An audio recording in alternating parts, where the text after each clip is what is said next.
good morning, my dear friends and students. I am Sadhna and all of you enjoying mathematics and science with me. तुमचा 6th स्टँडर्डचा सायन्सचा पहिला lesson तुमच्यासाठी घेऊन आलेला आहे. लेसनचं नाव आहे कॅरेक्टरिस्टिक ऑफ लिव्हिंग ऑर्गॅनिझम. तुमच्या पुस्तकामध्ये काय दिलेलं आहे? एक पॉइंट दिलेला आहे. याच्यात काय आहे रे? नक्की काय आहे या पॅराग्राफमध्ये आपल्याला दिलेलं आहे. The water tanks which are not clean regularly. असं पाणी जिथे आपण पाणी साठवतो की जे आपण नेहमी धुत नाही, अस्वच्छ ठिकाणी, मग एखादं तळं असेल किंवा एखादं तुमचं कंटेनर असेल, एखादं टिपडं असेल, त्या टिपड्यामध्ये पाणी साठवलेलं असेल, अशा ठिकाणी काय करत असतात? Where water is stored for long time. खूप कालावधीसाठी आपण पाणी साठवून ठेवत असतो.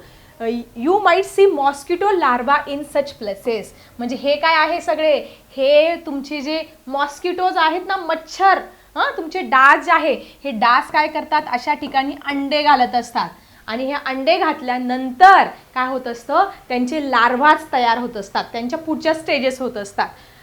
If a container of water is left uncovered in a dark corner of the home.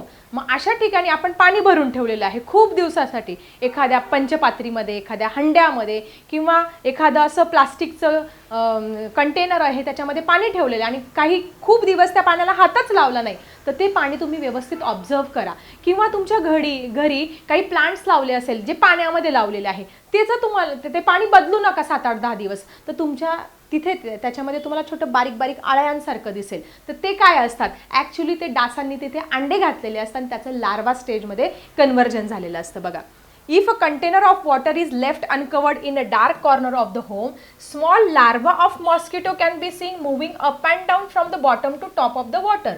मग अशा वेळेस डास तिथे अंडे घालतात आणि ते जे लार्वा आहे ते फिरतात इकडून top to bottom, bottom to top, अशा पद्धतीने मूवमेंट हे करत असतात. If you observe them daily you will notice that within a few days the small larva transfer in to mosquitoes. पहिले बघा, पहिली त्यांची स्टेज अशी वेगळी असते. असे लार्वा म्हणजे अशा शेपचे ते काय असतात? पहिले डासांचे अंडे असतात, ते फुटून त्याच्यापासून हे तयार होतं आणि त्या लार्वा स्टेज असते आणि नंतर पूर्ण डास मॉस्किटो हा आपला तयार होत असतो. Why they are so many mosquitoes in puddles near the edges of pond. मग तुम्हाला अशा ठिकाणी जिथं तळं आहे, जिथे घाण पाणी आहे, तिथे खूप डास का बरं दिसतात रे? Because mosquito lay egg in that places. ते तिथे अंडे घालतात म्हणून ते तिथे तुम्हाला दिसतील, खूप सारी गर्दी दिसेल. काय दिसतोय हा तुम्हाला? मॉस्किटो हा आपल्या बॉडीवरती बसलेला आहे. हा मॉस्किटो जर आपल्याला चावला तर आपल्याला वेगवेगळ्या प्रकारचे आजार होत असतो. डेंग्यू, मलेरिया, असे वेगवेगळ्या प्रकारचे आजार होत असतात. म्हणून डासांपासून स्वतःचं संरक्षण केलं पाहिजे. पाणी आहे आपण साठवलेलं आहे, ते भांडी आपण वेळोवेळी रिकामी केली पाहिजे, जेणेकरून तिथे डास तयार होणार नाही आणि डासांपासून आपलं संरक्षण केलं. आता आपण बघतो, आता काय पावसाळा चालू होणार आहे. पावसाळ्यामध्ये काय होत असतात? असे वेगवेगळ्या ठिकाणी असे डबके साचत असतात आणि या डबक्यांमध्ये अस्वच्छ पाण्यामध्ये डास अंडी घालत असतात. आणि अजून एक महत्त्वाचं वैशिष्ट्य की जे डेंग्यू मलेरियाचे जे डास असतात ते स्वच्छ ठिकाणी स्वच्छ पाण्यामध्ये अंडे घालत असतात. म्हणून आपण बघतो की सगळीकडे डासांचं साम्राज्य आणि मग आपल्याला हे डेंग्यू मलेरियासारखे आजार होत असतात. ठीक आहे. सो हे डासाच्या वेगवेगळ्या स्टेजेस आहेत. मॉस्किटोंनी अंडे घातल्यानंतर त्यांचं काय होत असतं? लार्वा तयार होत असतो आणि लार्वा तयार झाल्यानंतर अडल्ट मॉस्किटो हा तुमचा तयार होतो. एक इंटरेस्टिंग इन्फॉर्मेशन युनिकली दिलेलं आहे. काय दिलंय? You must have seen the young ones of many animals like cow, dog, mice and cockroaches. तुम्ही बघितले काऊचं काय असतं? काऊचं जे पिल्लू बाहेर येतं त्याला आपण काफ, गाईचं वासरू असतं, ते गाईसारखंच दिसतं. कॅट काय करत असते? किटनला, मांजर तिच्या पिल्लांना जन्म देते. आपल्याला पाहिला समजतं की अरे हे मांजरीचं पिल्लू आहे. आपण मांजरीच्या पिल्लूला कुत्र्याचं पिल्लू बोलतो का? नाही. त्यानंतर तुम्ही कॉक्रोच बघितलं असेल, छोटं कॉक्रोच, मोठं कॉक्रोच सारखे दिसत असतात. किंवा तुम्ही डॉग बघितलं असेल, डॉगच्या पपीज, ते पण सारखं. म्हणजे काही प्राण्यांचे पिल्लं हे सेम त्यांच्यासारखे दिसत असतात. Okay. You must have seen young one of fish and birds as well. Fish बघा तुम्ही, बर्ड्स बघा, त्यांचे पण पिल्लं बघा. Some animals are born from eggs. काही जण जे असतात, काही पशु पक्षी प्राणी यांचा जन्म जो आहे तो अंड्यातून होतो. म्हणजे अंड्यातून जन्म घेतात त्याला काय म्हणत असतो आपण? ओव्हीपॅरस. ओव्ही म्हणजे काय? एग. जे अंड्यातून जन्म घेतात त्या the animals which take birth from the egg is called as the ओव्हीपॅरस.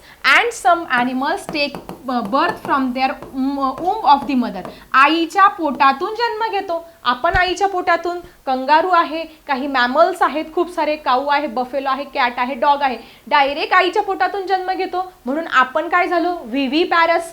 आईच्या पोटातून जन्म घेणारे व्हिव्ही पॅरस आणि अंड्यातून जन्म घेणारे ओव्ही पॅरस. हे लक्षात ठेवायचं सगळ्यांनी. मग even though these young ones are small, their body structure and features are very similar to their parents.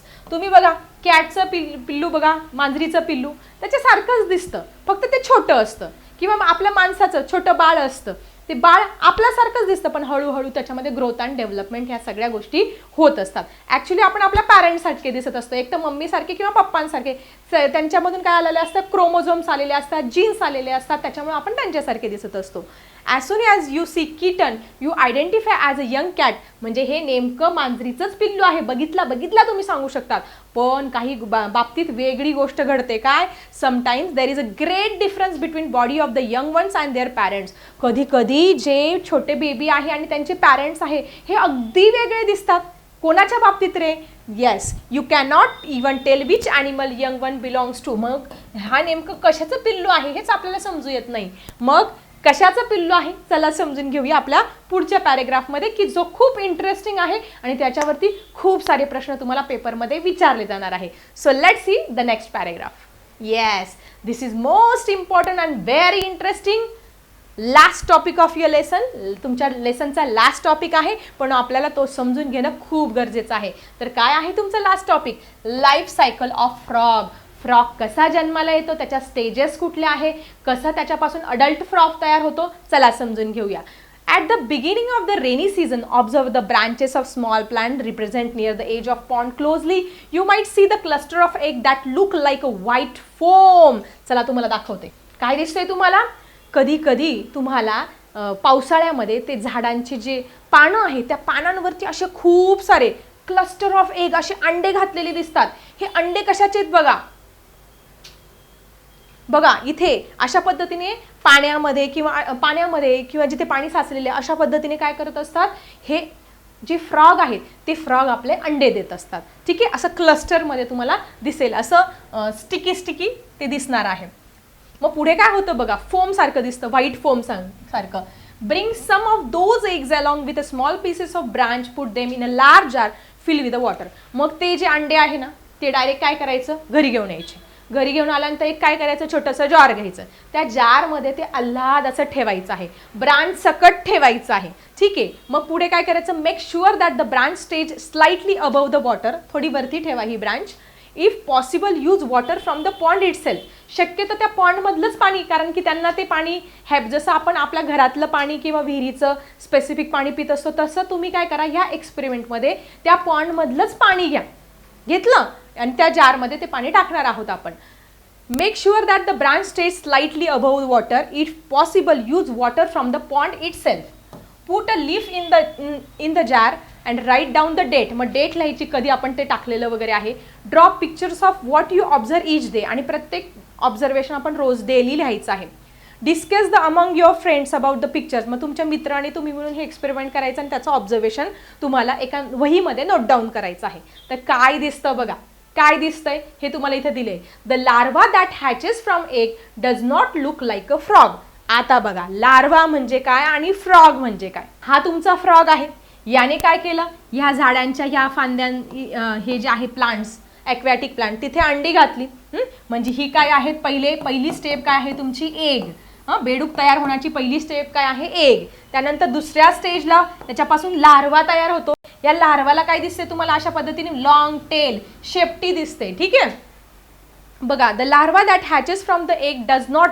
मग आता हा जो लार्वा आहे ज्याला शेपटी आहे तो ओरिजिनल तुमच्या फ्रॉक सारखा दिसतोय का, नाही, आपल्याला काहीच कळणार नाही, कारण याच्यापासून फ्रॉक तयार होतो. म्हणजे हा कम्प्लिटली डिफरंट आहे. मग ही पहिली स्टेप. दुसरी स्टेप आहे तुमची larva step.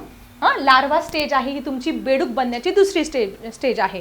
As the larva grows into frog it goes through several stages. वेगवेगळ्या स्टेजेसमधून आपण जातो. During the different stages tadpole breathes through gills. मग सगळ्यात पहिले काय केलं, ह्या बेडकाने इथे एग्स, अंडे घातले खूप सारे. त्याच्यानंतर पुढची स्टेप काय आली, टॅडपोल. टॅडपोल तयार होतो. त्याला काय असते, अशी लॉंग टेल असते, लॉंग अशी शेपटी असते. मग हा फ्रॉग आणि हा टॅडपोल सारखा दिसतो का रे, बिलकुल सारखे दिसत नाही. ठीक आहे. During the different stages tadpole breathes through gills. मग आता टॅडपोल जो आहे तो पाण्यात असणार आहे. तो अशा वेळेस कशाने श्वासोच्छवास करणारे रेस्पिरेशन गिल्स, त्याला काय असतात गिल्स म्हणजे मराठीमध्ये कल्ले म्हणतो, त्याने तो काय करत असतो ब्रीदिंग करत असतो. Then it develops 2 hind legs, पुढचे 2 पाय तयार होतात हळूहळू आणि मागे जी शेपटी आहे बघा हे पुढचे काय होतात त्याला हिंड लिम्ब, अशा पद्धतीने हिंड लिम्ब तयार होत असतात. नेक्स्ट वन काय होत असतं slowly its baby transform in to look like a adult frog. मग हळूहळू ही जी शेपटी ना ही शेपटी नाहीशी होते, डिसअपियर होते. जसं आपल्याला माकडाला आपण माकड होतो, माकडाची आपली ही शेपटी निघून गेली, आता शेपटी आपल्याकडे नाहीये. तसं हा जो टॅडपोल आहे या टॅडपोल पासून ही नेक्स्ट स्टेजमध्ये बघा हा काय आहे तुमचा ग्रोईंग टॅडपोल आहे. ग्रोईंग टॅडपोल किंवा ग्रोईंग अडल्ट फ्रॉग असं म्हटलं तरी चालणार आहे. हा तयार होतो आणि शेवटी ती शेपटी निघून जाते आणि हा आपला बेडूक इथे तयार होत असतो. मग ह्या ट्रान्सफॉर्मेशनला from tadpole to adult frog याला म्हणणार आपण मेटामॉर्फोसिस. एक नवीन कन्सेप्ट तुमच्या पुस्तकात दिलेली आहे, what is mean by Metamorphosis. लक्षात ठेवायचं सगळ्यांनी छानपैकी. हा प्रश्न तुम्हाला परीक्षेला 100% विचारला जाणार की मेटामॉर्फोसिस म्हणजे काय. That is the stages of change from tadpole to adult frog is called as the metamorphosis or the life cycle of frog. या पिक्चरमध्ये तुम्हाला सगळं चित्र क्लिअर होईल. हा जो फ्रॉग आहे त्याने काय केलेले आहे इथे एग अंडे घातलेले आहेत. त्याच्यानंतर पुढची स्टेप काय आहे टॅडपोल.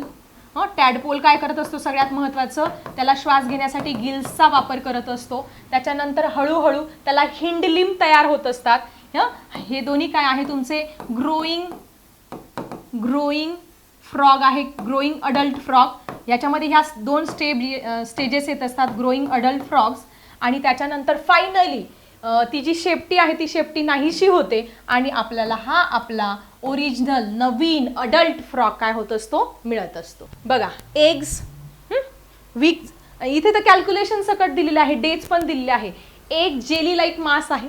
त्यानंतर सेकंड स्टेपला वीक 1 आणि पहिल्या आणि दुसऱ्या आठवड्यामध्ये तुम्हाला टॅडपोल तयार झालेला दिसेल. पण सगळ्यात महत्त्वाचं पेपरला येईल की टॅडपोल कशाने रेस्पिरेशन करतो, तो गिल्सने रेस्पिरेशन करत असतो. त्यानंतर त्याला हिंड लिम्ब पुढचे 2 पाय तयार होत असतात थर्ड स्टेजला.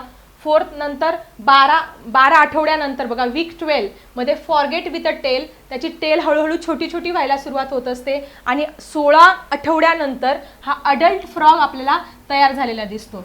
ओके, अडल्ट फ्रॉग तयार झाल्यानंतर तो पुन्हा अंडे देतो, हा पुन्हा अंडे देतो आणि परत ही सगळी लाईफ प्रोसेस त्याची तयार होत असते. सो आय थिंक तुम्हाला मेटामॉर्फोसिस काय आहे हे समजलं की टॅडपोल पासून अडल्ट फ्रॉग तयार होणं या प्रोसेसला आपण विज्ञानाच्या भाषेमध्ये काय म्हणणार आहोत मेटामॉर्फोसिस. काय म्हणणार आहोत मेटामॉर्फोसिस. मग तुम्हाला पेपरला 100% विचारतील. सो मेटामॉर्फोसिस म्हणजे काय. बघा हे जेली लाईक स्ट्रक्चर आहे, हे अंडे अशा पद्धतीने जेलीसारखं. तुम्ही कधी उन्हाळ्यामध्ये सब्जा टाकून पिलं ते कसं जेली लाईक किंवा फालुदा आईस्क्रीममध्ये असतं ते असं जेलीसारखं दिसतं ना, असेच त्याचे काय असतात हे अंडे असतात. आता मेटामॉर्फोसिसवरती हे सगळे प्रश्न विचारले गेलेले आहे. हे प्रश्न सगळ्यांनी स्क्रीनशॉट काढून घ्या किंवा तुमच्या नोटबुकमध्ये लिहून घ्या. पहिला क्वेश्चन काय आहे, where do mosquito lay their eggs. डास आपले अंडे कुठे घालतो. काय लिहिणार तुम्ही प्रश्नाचं उत्तर, mosquito lay their eggs in standing water. जिथे साचलेलं पाणी आहे अशा ठिकाणी काय करत असतं डास आपले स्टँडिंग वॉटर. लक्षात ठेवायचं. बाकीचं पूर्ण वाक्य तिथून असलं mosquito lay their eggs in a standing water. Next question काय आहे, what are the mosquito larva. Mosquito larva म्हणजे काय, अंड्यातून बाहेर आलेला तो प्राणी mosquito larva. Mosquito larva are the young stage of mosquito. ज्यावेळेस मॉस्किटो यंग स्टेजमध्ये बेबी स्टेजमध्ये असतो त्याला काय म्हणतो आपण लार्वा. म्हणजे पहिली स्टेप मॉस्किटो तयार होण्याची जी पहिली स्टेज आहे ती कोणती आहे लार्वा. लार्वापासून काय तयार होतो तुमचा, लार्वापासून तुमचा मॉस्किटो तयार होत असतो. हे लक्षात ठेवायचं आहे, लार्वापासून मॉस्किटो तयार होतो. नेक्स्ट क्वेश्चन आहे, why are there are many mosquito near ponds. तुम्ही एखादं तळं बघा, साचलेलं पाणी बघा, तिथे तुम्हाला खूप सारे डास असे बुनबुन गुनगुन गुनगुन करताना दिसतील. असं का दिसतं, काय उत्तर लिहिणार तुम्ही, because mosquito lay their eggs in standing water near a ponds. तिथे त्यांनी अंडे दिलेले असतात आणि जिथं त्यांचे अंडे आहेत तिथे ते संरक्षण करण्यात किंवा तिथे ते थांबत असतात. जसं आई आपल्या पिल्लांच्या संरक्षणासाठी तिच्याजवळ त्या पिल्लांजवळ सतत असते त्या पद्धतीने हे सुद्धा डास पॉन्डच्या भोवती असतात. ठीक आहे. Do all young animals look like their parents. सगळे यंग ॲनिमल्स त्यांच्या आई वडिलांसारखे दिसतात का असा प्रश्न आहे. नो, सम यंग ॲनिमल्स, आता आपण याचंच बघितलं ना, टॅडपोलपासून फ्रॉग तयार होणं. टॅडपोल कम्प्लिटली वेगळा दिसतो, त्याला शेपटी असते, फ्रॉगला शेपटी नसते, पूर्ण तो वेगळा असतो. सो याचा आन्सर तुम्ही नो लिहिणार आहात. Some young animals look like tadpole look very different from their parents. त्याच्या पॅरेंट्सपेक्षा तो जो तुमचा टॅडपोल आहे तो पूर्णपणे वेगळा दिसत असतो. नेक्स्ट क्वेश्चन तुमच्यासमोर आहे, what is the young stage of frog. फ्रॉगची पहिली स्टेज, अंडे घातल्यानंतर पहिली स्टेज कुठली आहे? टॅडपोल. आन्सर काय लिहिणार? फक्त टॅडपोल. बाकी वाक्य व्हॉट इज काढून टाकायचं. The young stage of frog called tadpole. Okay. How does tadpole breath. कशाद्वारे? हा सगळ्यात महत्त्वाचा प्रश्न पेपरला विचारला जाणार म्हणजे जाणार, की टॅडपोल तुमचा कशाने ब्रीदिंग करतो? गिल्स. पाण्यात असताना त्याला असे कल्ले असतात, त्या कल्ल्यांनी तर काय करत असतो? ब्रीदिंग करत असतो. ओके. पुढे what grows first in tadpole. टॅडपोलमध्ये सगळ्यात पहिले काय येत असतं? Hind legs. पुढचे 2 पाय येत असतात. हिंड लेग्स येत असतात. Grow first. लक्षात ठेवा बरं का, टॅडपोलमध्ये सगळ्यात पहिले काय येतं? त्यांचे हिंड लेग्स येत असतात. Next, what happen to the tadpole tail. टेलच्या बाबतीत काय होते? ती नष्ट होते ना. मग आपण उत्तर कसं लिहिणार आहात? The tail become shorter. कमी कमी हळू छोटी छोटी होत जाते आणि फायनली डिसॲपियर, ती नष्ट होत असते. Next question, what is an adult frog. Adult frog म्हणजे काय? An adult frog is a fully grown frog. पूर्ण ज्याच्या बॉडीची डेव्हलपमेंट झालेली आहे असा फुल्ली ग्रोन फ्रॉग म्हणजेच काय? तुमचा अडल्ट फ्रॉग, की जो पुन्हा अंडे द्यायला सुरुवात करत असतो. हा आपला लेसन संपलेला आहे. आणि व्हॉट वी लर्नमध्ये त्यांनी आपल्या लेसनमध्ये नक्की काय सांगितलेलं ते सगळे जे पॉईंट्स आहेत ते तुम्हाला इथे दाखवलेले आहे. मग पहिल्या पॉईंटमध्ये तुम्ही बघू शकता, तुम्ही सगळ्यांनी डिटेलमध्ये रीड करून घ्या. मी तुम्हाला शॉर्टकटमध्ये सांगते. सगळ्यात महत्त्वाचं की आपण एस्क्रिशनच्या बाबतीत बघितलं. हा फ्लो चार्ट पण तुम्ही पुस्तकामध्ये काढा, तुमच्या वहीमध्ये काढा, की एस्क्रिशन ॲनिमल्स पण करतात, प्लांट्स पण करतात. त्याच्यामध्ये प्लांट्स कशा फॉर्ममध्ये एस्क्रिशन करतात? तर त्यांचे लिव्स जे आहेत त्यांची पानं झडत असतात त्या फॉर्ममध्ये. त्याच्यानंतर बघा ह्या फॉर्ममध्ये फॉलिंग ऑफ बार्क, त्यांची साल निघत असते, नंतर गम निघत असतो. या फॉर्ममध्ये तुमचे प्लांट्स एक्सक्रिशन करतात. ॲनिमल्सचं एक्सक्रिशन म्हणजे त्यांच्या बॉडीमधून कार्बन डायऑक्साईड बाहेर पडतो, घाम बाहेर पडतो. नंतर आपण वॉशरूममध्ये जातो, तो फेशियल मॅटर आणि युरिन या फॉर्ममध्ये काय करत असतात? ते सगळे एक्सक्रिशन करत असतात. आणि सगळ्यात महत्त्वाचं की आपण कॅरेक्टरिस्टिक ऑफ लिव्हिंग ऑर्गॅनिझम हा लेसन होता आणि ह्या लेसनमध्ये आपल्याला सगळे कॅरेक्टरिस्टिक शिकायला मिळाले. मग कुठलं? सगळ्यात पहिलं आहे ग्रोथ, दुसरं डेव्हलपमेंट, ग्रोथ अँड डेव्हलपमेंट. नंतर पुढचं शिकलो आपण रिस्पॉन्सिनेस टू स्टिम्युली, चेतनेला प्रतिसाद देणं. ठीक आहे. नंतर आपण एक्सक्रिशन शिकलो, रेस्पिरेशन झालं, रिप्रोडक्शन पण झालं आणि मूवमेंटसुद्धा झालं. हे सगळे आहे कॅरेक्टरिस्टिक ऑफ लिव्हिंग ऑर्गॅनिझम. पेपरला विचारतील, तुम्ही क्रमाने लक्षात ठेवायचं. ग्रोथ अँड दुसरं, डेव्हलपमेंट पहिलं, हे दुसरं, त्यानंतर हे तिसरं, हे चौथं, हे 5वं आणि 6वं आहे तुमचं मूवमेंट. हे सगळे कॅरेक्टरिस्टिक आहे लिव्हिंग ऑर्गॅनिझमचे. ठीक आहे. सो अशा पद्धतीने हा लेसन आपला इथे फायनली संपलेला आहे.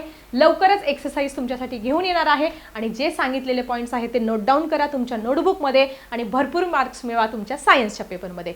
चला भेटूया अशाच इंटरेस्टिंग टॉपिकसह नेक्स्ट व्हिडिओमध्ये. आता मी थांबते. Bye everyone.